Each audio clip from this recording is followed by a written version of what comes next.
മക്കളെയും ഭാര്യയും ഉപദ്രവിക്കുന്ന ഭർത്താക്കന്മാരുടെ പീഡനം സഹിച്ചുകൊണ്ട് കഴിയുന്ന അനവധി സഹോദരിമാരെ ഞങ്ങൾക്കറിയാം. അത് മാത്രമല്ല, നന്നായി വളർത്തി പഠിപ്പിച്ചതിന് ശേഷം അവൻ കുഞ്ഞുങ്ങളൊക്കെ വഴിതെറ്റിപ്പോയി മദ്യത്തിനും മയക്കുമരുന്നിനും അടിമപ്പെട്ട് ജീവിതത്തെ നശിപ്പിച്ചുകൊണ്ടിരിക്കുന്ന തലമുറകളെ ഓർത്ത് നെടുവീർപ്പിടുന്ന അനവധി മാതാപിതാക്കളെ ഞങ്ങൾക്കറിയാം. ഇന്ന് പകൽക്കാലം അങ്ങനെ ആരെങ്കിലും ഇതേ അവസ്ഥയിൽ കടന്നു പോകുന്നുവെങ്കിൽ, ഭർത്താക്കന്മാരെ ഓർത്തോ മക്കളെ ഓർത്തോ വിലപിക്കുന്ന ആരെങ്കിലും ഇന്ന് പകൽക്കാലം എന്റെ ശബ്ദം കേൾക്കുന്നുവെങ്കിൽ, ആമേ നിങ്ങൾക്ക് കഴിയാതെ ആമേ ഭാരപ്പെടുന്ന വിഷയത്തിന്മേൽ പ്രവർത്തിക്കുന്ന ഒരുവനുണ്ട്.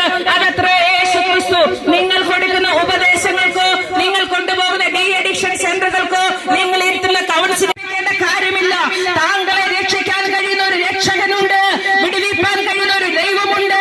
അതത്ര യേശു ക്രിസ്തു. ഹല്ലേലൂയ.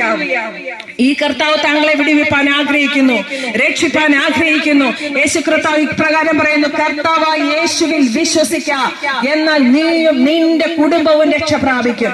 രക്ഷ പ്രാപിപ്പാൻ വേണ്ടി പല വഴികൾ ചെയ്തവരല്ലേ നമ്മൾ. അവിടെ പോയാൽ രക്ഷ പ്രാപിപ്പാം, ഇവിടെ പോയാൽ രക്ഷപ്പെടും, അത് ചെയ്താൽ രക്ഷപ്പെടാം, ഇത് ചെയ്താൽ രക്ഷപ്പെടാം, ഈ കർമ്മങ്ങൾ പൂജകൾ ചെയ്താൽ നമുക്ക് രക്ഷപ്പെടാം, വഴിപാടുകൾ നേർച്ചകൾ കൊടുത്താൽ രക്ഷപ്പെടാം, അവിടെ മെഴുകുതിരി കത്തിച്ചാൽ, ഇവിടെ തീർത്ഥയാടന യാത്രയ്ക്ക് പോയാൽ, പുണ്യനദിയിൽ മുങ്ങിയാലൊക്കെ രക്ഷപ്പെടാം എന്നൊക്കെ ചിന്തിച്ച് പല വഴികളും ആലോചിച്ചിട്ട് പല കാര്യങ്ങളും ചെയ്തവരല്ലേ നമ്മൾ. അവിടെ നിന്നിട്ട് നിങ്ങൾക്ക് സമാധാനം ആശ്വാസം ലഭിച്ചോ? ഇല്ല പ്രിയപ്പെട്ടവരെ, ഞങ്ങളുടെ അനുഭവമാണ് ഞങ്ങൾ പറയുന്നത്.